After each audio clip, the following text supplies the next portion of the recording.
Hello students, this is Rahul. Welcome all of you in our YouTube channel रसायन room. Students, आज हम लोग रासायनिक बलगतकी के 7th सेशन के बारे में पढ़ने जा रहे हैं। ठीक, अभी तक हम लोगों ने 6 सेशन अटेंड किया है रासायनिक बलगतकी का, जिनमें हम लोगों ने बहुत सारी जो बातें हैं, बहुत सारी डेफिनेशन, बहुत सारी परिभाषाएं हैं, उनके बारे में हमने अध्ययन किया है। ठीक, अच्छा, अगर आप लोगों ने अभी तक हमारे इस चैनल को सब्सक्राइब नहीं किया है तो इस चैनल को सब्सक्राइब कर लीजिए, ताकि आपको नोटिफिकेशन तुरंत ही मिले जैसे वीडियो अपलोड किया जाए। साथ ही साथ अपने दोस्तों के साथ शेयर करिए और बेल आइकन को प्रेस कर लीजिए। हाँ, इसका जो PDF है उसको मैंने रसायन रूम पर पोस्ट कर दिया है। टेलीग्राम का चैनल है, इसका नाम है रसायन रूम। अगर आप रसायन रूम डाल के टेलीग्राम पे सर्च करेंगे तो हमारा चैनल मिलेगा, और वहाँ पर जो PDF है इसका वो प्रोवाइड कर दिया गया है। वहाँ से आप देखकर आसानी से नोट कर सकते हैं। यहाँ वीडियो चलती रहती है और उसमें आप पॉज करके फिर लिखें तो वो बहुत ही अच्छा नहीं रहता है। ठीक है, तो आप क्या करें, टेलीग्राम चैनल पर जाएं और वहाँ पर रसायन रूम को ज्वाइन करें और वहाँ से वीडियो PDF जो है उस PDF को डाउनलोड कर लें। ठीक है, हम लोग चलते हैं अपने टॉपिक पे। तो हम लोगों का आज का टॉपिक क्या है, हम लोगों ने पढ़ लिया था यहाँ तक। ठीक है, इस क्वेश्चन को हमने सॉल्व किया था और इसकी कोटि कितनी होगी उसका हम लोगों ने निर्धारण कर लिया था। आज हम लोगों को पढ़ना है शून्य कोटि की अभिक्रिया। शून्य कोटि की अभिक्रिया, तो कोटि के बारे में हम लोग पहले से ही जान चुके हैं कि अभिकारक की सांद्रताओं के ऊपर लगाया गया जो उचित घातांक है उसे ही हम लोग क्या कहते हैं, कोटि कहते हैं। अब यहाँ पर बात हो रही है शून्य कोटि की अभिक्रिया। तो शून्य कोटि की अभिक्रिया किसे कहेंगे, जिसमें अभिकारक के ऊपर जो उचित घातांक लगा रहे हैं वह कितनी हो जाए, शून्य हो जाए। अगर शून्य हो जाएगी तो उसे हम लोग क्या कहेंगे, शून्य कोटि की अभिक्रिया कहेंगे। डेफिनेशन की बात करें अगर हम लोग, तो डेफिनेशन हो जाएगी कि वह अभिक्रिया जिसका वेग अभिकारक की सांद्रता के शून्य घात पर निर्भर करती है। वह अभिक्रिया जिसका वेग अभिकारक की सांद्रता के शून्य घात पर निर्भर करती है, शून्य कोटि की अभिक्रिया कहलाती है। अब अभिकारक की सांद्रता के शून्य घात पर से क्या मतलब है, हम लोगों ने अपना जो फार्मूला है वो पढ़ा ही है, R बराबर K इंटू A की सांद्रता पे घात N। A क्या है, अभिकारक है, और अभिकारक की सांद्रता पे जो ये घात है वह घात कितना है, N है। और इसी घात को हम लोग क्या कहते हैं, कोटि कहते हैं। अब इसी घात की वैल्यू यानी N की वैल्यू कितनी हो जाए, 0 हो जाए, यदि N बराबर क्या हो जाए, 0। ठीक है, तो वह जो अभिक्रिया होगी वह अभिक्रिया कैसी होगी, शून्य कोटि की अभिक्रिया होगी। वह अभिक्रिया जिसका वेग अभिकारक की सांद्रता के शून्य घात पर निर्भर करती है, शून्य कोटि की अभिक्रिया कहलाती है। अच्छा, अगर यहाँ पर 0 हो जाए, A की घात 0 हो जाए पूरा, तो किसी भी संख्या का घात अगर 0 होता है तो उसकी वैल्यू कितनी हो जाएगी, 1 हो जाएगी। तो यहाँ पर आएगा R बराबर K इंटू 1, यानी हमें कोई सांद्रता से मतलब ही नहीं है, हमें सांद्रता से मतलब ही नहीं है। तो एक डेफिनेशन हम लोग यहाँ पर और लिख सकते हैं दूसरे शब्दों में कि वह अभिक्रिया जिसका वेग R अभिकारक की सांद्रता पर निर्भर नहीं करता है उससे शून्य कोटि की अभिक्रिया कहते हैं। क्यों नहीं निर्भर करता है, क्योंकि यहाँ पर अभिकारक का कोई मतलब ही नहीं रह गया। अभिकारक की जो वैल्यू थी वह वैल्यू कितनी हो गई, 1 हो गई। और जब अभिकारक की वैल्यू 1 हो गई तो यहाँ पर जो हमारा समीकरण बना वह कितना हो जाएगा, R बराबर K हो जाएगा। तो यहाँ पर हमारा जो अभिकारक था उसकी सांद्रता से कोई मतलब ही नहीं रह गया। जब मतलब ही नहीं रह गया तो जो हमारा वेग है वह अभिकारक की सांद्रता पर निर्भर ही नहीं करता है। अब चाहे वेग बढ़ाओ और चाहे वेग घटाओ। ठीक है, एग्ज़ाम में क्वेश्चन पूछा जाता है कि कोई अभिक्रिया शून्य कोटि की है, प्रारंभ में उसकी सांद्रता मान लीजिए जो दिया गया हो जो हो, और कह दिया जाए कि कुछ समय पश्चात या 10 सेकंड के पश्चात सांद्रता को 10 गुना कर दिया गया तो अभिक्रिया के वेग पर क्या प्रभाव पड़ेगा। अगर इस प्रकार का क्वेश्चन मिलता है तो हम सिंपल लिखेंगे कि अभिक्रिया का जो वेग है शून्य कोटि की अभिक्रिया के लिए वह अभिकारक की सांद्रता पर निर्भर नहीं करता है, इसलिए वेग पर कोई प्रभाव नहीं पड़ेगा। एग्जाम्पल हम लोग पढ़े ही थे कि यदि कोई अभिक्रिया सूर्य के प्रकाश की उपस्थिति में हो रही है, एच न्यू ऐसे बनेगा, थोड़ा सा वी के टाइप लेकिन ऐसे घुमा हुआ, ठीक है। तो यदि कोई अभिक्रिया सूर्य के प्रकाश की उपस्थिति में हो रही है तो वह शून्य कोटि की होगी, 2HI वही ले लिए यहाँ पर। अमोनिया का विघटन हो रहा है, किस में हो रहा है विघटन, N2 और H2 में, तो ये भी शून्य कोटि की अभिक्रिया है।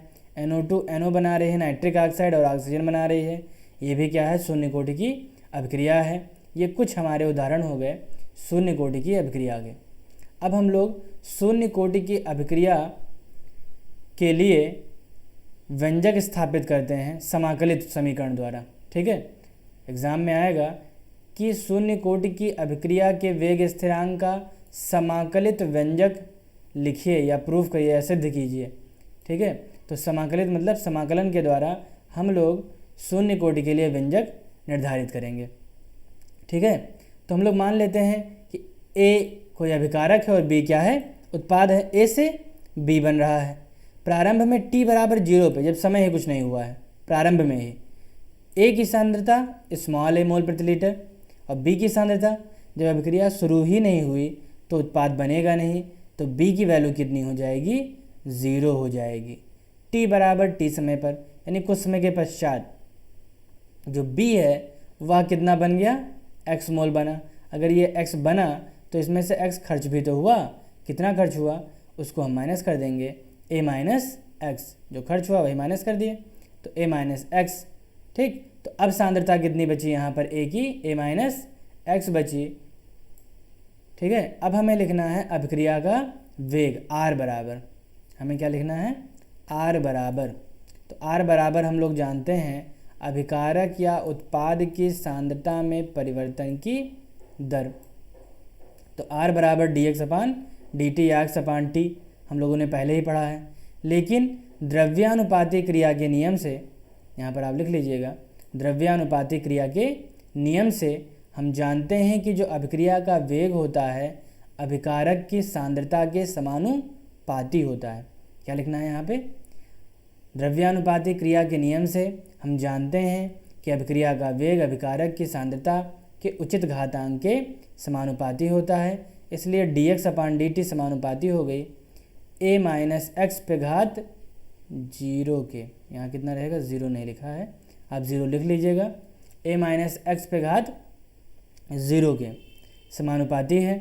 समानुपाती का चिन्ह हटाने के लिए हम लोग क्या लाए, नियतांक लाए k into a minus x पे घात 0। तो चूंकि घात यहाँ पर कितनी है, 0 है या शून्य कोटि की अभिक्रिया है, इसलिए इसकी वैल्यू कितनी हो जाएगी, 1 हो जाएगी। 1 लिखें और चाहे ना लिखें, तो हमारा समीकरण बन गया dx अपान dt बराबर k, dt को पक्षांतर कर दें उस तरफ तो dx बराबर k इंटू dt बना। अब दोनों पक्षों का समाकलन कर लें x के सापेक्ष। यहाँ पर हम कोई मैथ नहीं सॉल्व कर रहे हैं, मैथ वाले स्टूडेंट अच्छे से जानेंगे, उसको सॉल्व कर लेंगे, लेकिन बायो वालों को थोड़ी प्रॉब्लम होगी, इसलिए यहाँ सापेक्ष वापेक्ष नहीं लिखा गया है, सीधे दोनों पक्षों का हम लोग समाकलन कर रहे हैं, dx का और k dt का। चूँकि k नियतांक है तो इसका समाकलन नहीं होगा, यह इस समीकरण से या इस समाकलन से बाहर आ जाएगा, तो k बाहर आ गया। dx का समाकलन हुआ तो x बना और dt का समाकलन हुआ तो t बना, तो आ गया x बराबर kt और समाकलन में एक एक्स्ट्रा कांस्टेंट जोड़ा जाता है c, तो x बराबर kt प्लस c हो गया।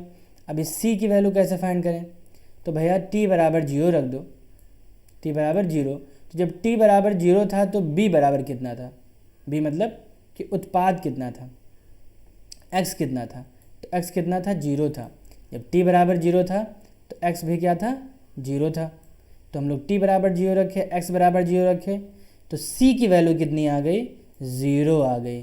c की वैल्यू हम लोग जान गए हैं। अब यहाँ से c की वैल्यू उठाकर इस समीकरण में रख दें, इस समीकरण में रखेंगे तो x बराबर kt प्लस 0 बन गया, या x बराबर kT, ये हमारा समीकरण बन गया।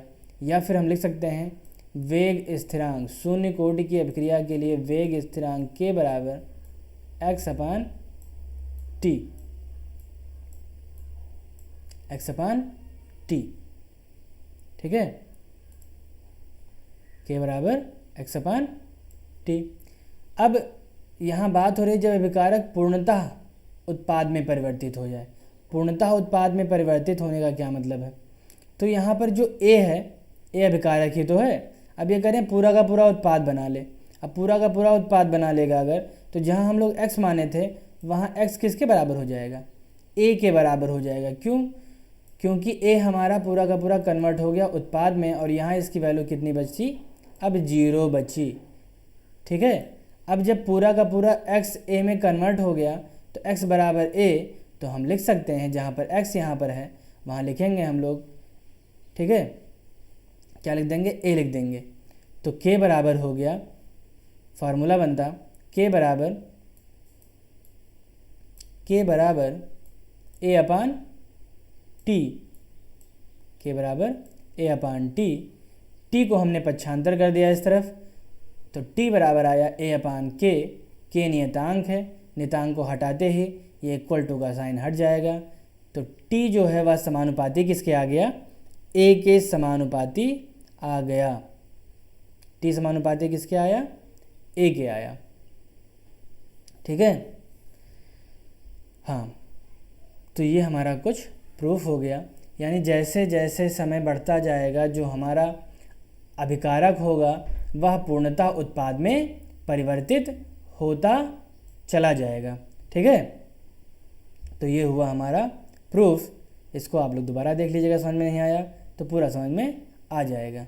अब हम लोग चलते हैं इसकी विशेषता के बारे में कि शून्य कोटि की अभिक्रिया की क्या विशेषता है, विशेष लक्षण या फिर विशेषता। तो शून्य कोटि की अभिक्रिया किस समीकरण का पालन करेगी? तो x बराबर kT का पालन करेगी। वही हम लोगों ने क्या किया था?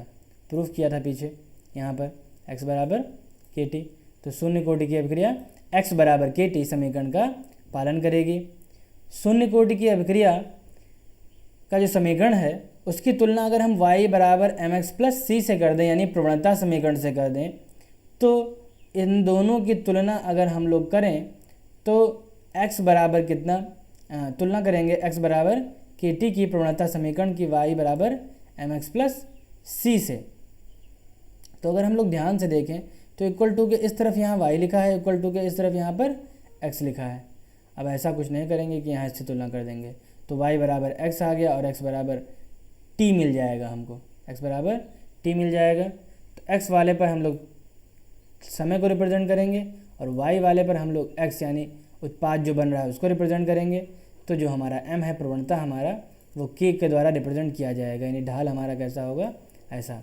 तो अगर हम इनके मध्य में ग्राफ बनाएं तो हमें एक सीधी रेखा प्राप्त होगी जहाँ पर समय को x एक्सिस पर, ठीक है, बनने वाले उत्पाद की मात्रा को y एक्सिस पर और प्रवणता को हम लोग क्या करेंगे? सीधी रेखा द्वारा या ढाल द्वारा प्रदर्शित करेंगे। थर्ड पॉइंट हमारा है कि शून्य कोटि की अभिक्रिया का वेग अभिकारक की सांद्रता पर निर्भर नहीं करता है। ये हम लोग जान ही चुके हैं। क्यों? क्योंकि यहाँ पर जो सांद्रता है वह कितनी आ गई थी? 0 आ गई थी। तो शून्य कोटि की जो अभिक्रिया है वह अभिकारक की सांद्रता पर निर्भर नहीं करता है।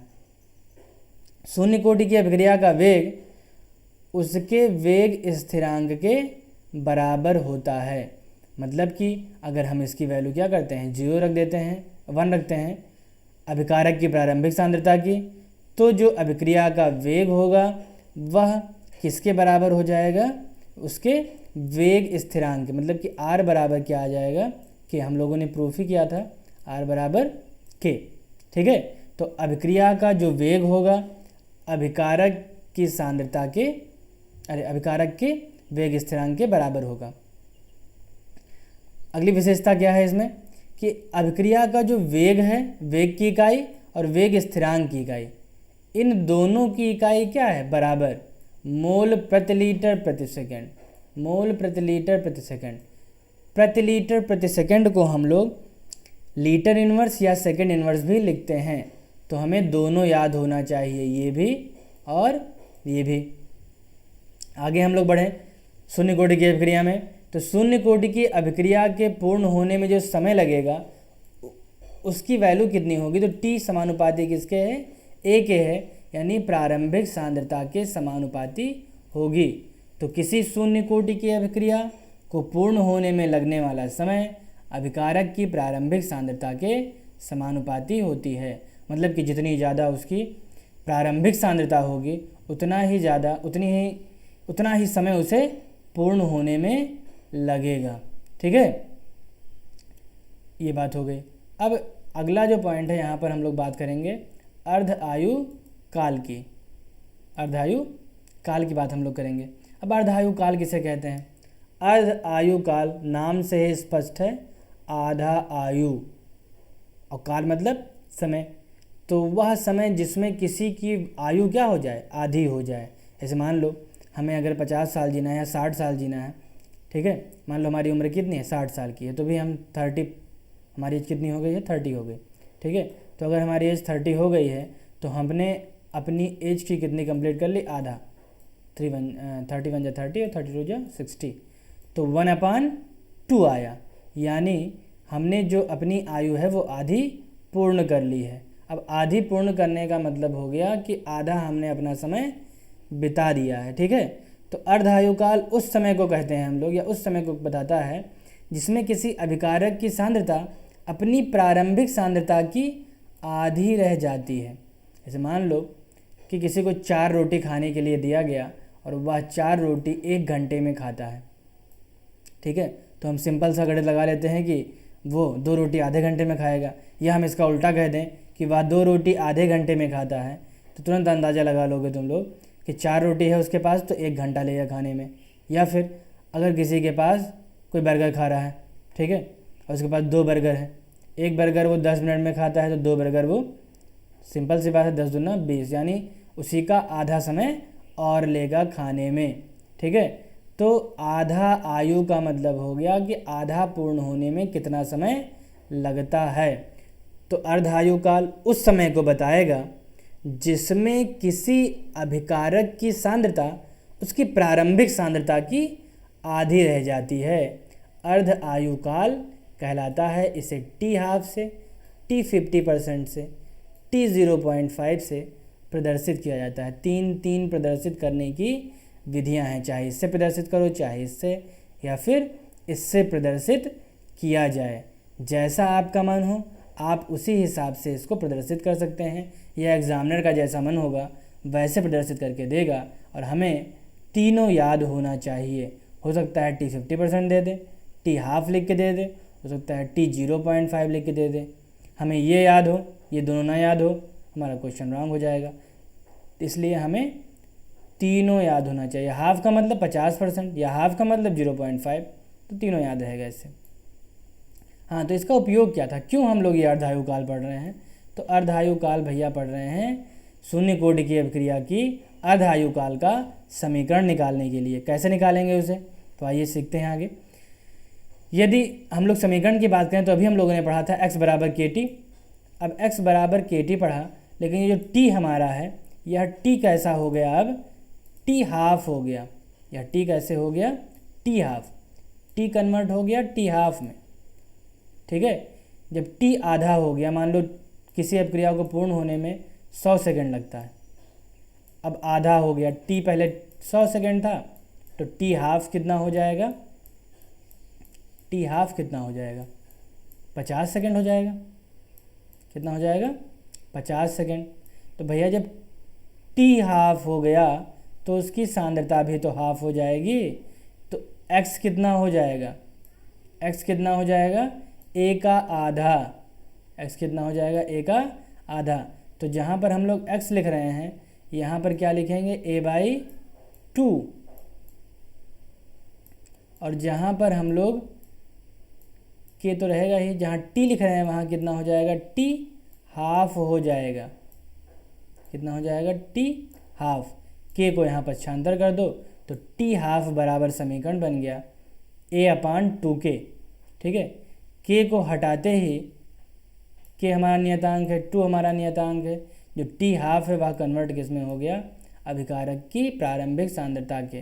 तो अर्ध आयुकाल भी अभिकारक के प्रारंभिक सांद्रता पर निर्भर करता है। जैसे यहाँ निर्भर कर रहा था, किसी शून्य कोटि की अभिक्रिया को पूर्ण होने में लगने वाला समय उसकी प्रारंभिक सांद्रता के समानुपाती होता है। इसी प्रकार शून्य कोटि की अभिक्रिया का अर्ध आयुकाल उसकी प्रारंभिक सांद्रता के समानुपाती होता है। ठीक है। अगर मान लो किसी के पास 4 रोटी है तो आधा खाने में यानी 2 खाने में कम समय लगेगा। अगर किसी के पास 10 रोटी है तो 5 आधा हुआ और उसे खाने में और समय लगेगा। और कोई 50 रोटी किसी के पास तो 25 रोटी खाने में उसे आधा समय लगेगा। तो यहाँ पर जो हमारी शून्य कोटि की अभिक्रिया है वह समाप्त हो गई है। जल्दी से हम लोग क्विक रिवीजन कर लेते हैं। तो हम लोगों ने स्टार्ट किया था यहाँ से, पहले डेफिनीशन से। तो डेफिनीशन वही कि वह अभिक्रिया जिसका वेग अभिकारक की सांद्रता के शून्य घात पर निर्भर करती है शून्य कोटि की अभिक्रिया कहलाती है। एग्जाम्पल आप लोग याद ही कर लेंगे या पता ही है। समीकरण से हम लोग फिर से देखते हैं कि ए कोई अभिकारक है और बी उत्पाद बना रहा है। टी बराबर 0 समय पर ए की सांद्रता कितनी है, स्मॉल ए, तब बी का कोई निर्माण ही नहीं हुआ तो बी 0 था। टी बराबर टी पर बी एक्स बन गया तो ए की सांद्रता ए माइनस एक्स हो गई। हम लोग जानते हैं, इसे लिखने की जरूरत नहीं है। तो अभिक्रिया का जो वेग हुआ डी एक्स अपान डी टी वो द्रव्यानुपाती क्रिया के नियम से अभिकारक की सांद्रता के उचित घातांक के समानुपाती होगी। तो ए माइनस एक्स और उचित घातांक कितना, 0 लगा लीजिएगा आप लोग, पीडीएफ में नहीं लगा है। डी एक्स अपान डी टी बराबर के इंटू ए माइनस एक्स पे घात 0 है तो इसकी वैल्यू 1 हो जाएगी। तो डी एक्स अपान डी टी बराबर के, पक्षांतर कर लिए, एक वेरिएबल को एक तरफ रखे एक को एक तरफ, इसीलिए हमने डी टी को क्या किया, पक्षांतर कर दिया। तो डी एक्स का समाकलन करने पर एक्स आया, के डी टी का समाकलन करने पर के टी आया। टी बराबर 0 रखे तो एक्स बराबर 0 ही था, दोनों की वैल्यू रख दिए तो सी की वैल्यू भी 0 आ गई। पुट कर दिए इस समीकरण में, इस वाले में, तो हमारा x बराबर के टी बन गया। हमारा समीकरण प्राप्त हो गया शून्य कोटि के लिए, x बराबर के टी या k बराबर x अपान टी। ठीक है। यदि हम लोग k को हटा दें तो x समानुपाती a जो है वो समानुपाती किसके हो जाएगा, t के। कब, जब x बराबर होगा a के। विशेषताएं, तो विशेषताएं हम लोगों ने पढ़ी है कि यह निम्न समीकरण का पालन करेगी। समीकरण कौन सा है, तो x बराबर के टी है। शून्य कोटि की अभिक्रिया की अगर हम तुलना कराएं y बराबर एम एक्स प्लस सी से तो इसका ग्राफ कुछ हमें ऐसे प्राप्त होगा। अगला पॉइंट है कि शून्य कोटि की अभिक्रिया का जो वेग है वह अभिकारक की सांद्रता पर निर्भर नहीं करता है। अगला है 4th पॉइंट, शून्य कोटि की अभिक्रिया का वेग उसके वेग स्थिरांक के बराबर होता है। शून्य कोटि की अभिक्रिया के लिए जो वेग की इकाई होगी वही वेग स्थिरांक की इकाई होगी। कितनी होगी, तो मोल प्रति लीटर प्रति सेकंड। इसको भी हमें याद रखना है और हमें इसे भी याद रखना हो सकता है एग्जाम में ऐसा प्रति लिख के आए या फिर mole litre inverse second inverse लिख कर आए। और शून्य कोटि की अभिक्रिया को पूर्ण होने में कितना समय लगेगा, तो उसकी प्रारंभिक सांद्रता के बराबर या समानुपाती जो होगा उतना समय लगेगा। अर्धायुकाल हम लोगों ने पढ़ा, वह समय जिसमें कोई अभिक्रिया अभिकारक की सांद्रता यानी उसकी प्रारंभिक सांद्रता की आधी रह जाती है, अर्ध आयुकाल कहलाती है। टी बराबर टी हाफ रख दिया हमने, एक्स बराबर ए अपान 2 रख दिया तो टी हाफ बराबर ए अपान 2 के आया और टी हाफ कितना आ गया, ए। तो भैया जब समय ए पर निर्भर कर रहा था तो जाहिर से बात है कि आधा समय भी ए पर ही निर्भर करेगा। ठीक है। तो हमारा यहाँ पर अर्ध आयुकाल समाप्त हो गया। ठीक है। अब हम लोग प्रथम कोटि की अभिक्रिया के बारे में कल अध्ययन करेंगे। आज के लिए बस इतना ही। जाते जाते आपके लिए एक सवाल है, उस सवाल को ध्यान से सुनिए और कमेंट सेक्शन में कमेंट करके बताइएगा। सवाल ये है कि क्या होगा जब किसी शून्य कोटि की अभिक्रिया के वेग स्थिरांक को 4 गुना कर दिया जाए। क्या होगा जब किसी शून्य कोटि की अभिक्रिया के वेग को किसी शून्य कोटि की अभिक्रिया की सांद्रता को 4 गुना कर दिया जाए। ठीक है, अभिकारक की सांद्रता को कितना कर दें, 4 गुना कर दें। ठीक है, 4 गुना कर देंगे तो उसके वेग स्थिरांक पर क्या प्रभाव पड़ेगा। ठीक है, ये हमें बताना है। तो आप लोग इसको सोचिएगा और यदि आपको आंसर पता हो तो कमेंट सेक्शन में लिखिएगा। ठीक है, कल से हम ये करेंगे, जो क्वेश्चन देना होगा उस क्वेश्चन को हम लोग यहाँ पर नोट कर लेंगे नीचे, और वो क्वेश्चन आपको दिया जाएगा ताकि आपको क्वेश्चन दिखाई भी पड़े। ठीक है, लैंग्वेज में कुछ अदला बदली ना हो। ठीक है, चलिए ठीक है, आज के लिए फिर इतना ही। यदि आपने अभी तक हमारे इस चैनल को सब्सक्राइब नहीं किया है तो सब्सक्राइब करें और लाइक भी करें। ठीक है, थैंक यू।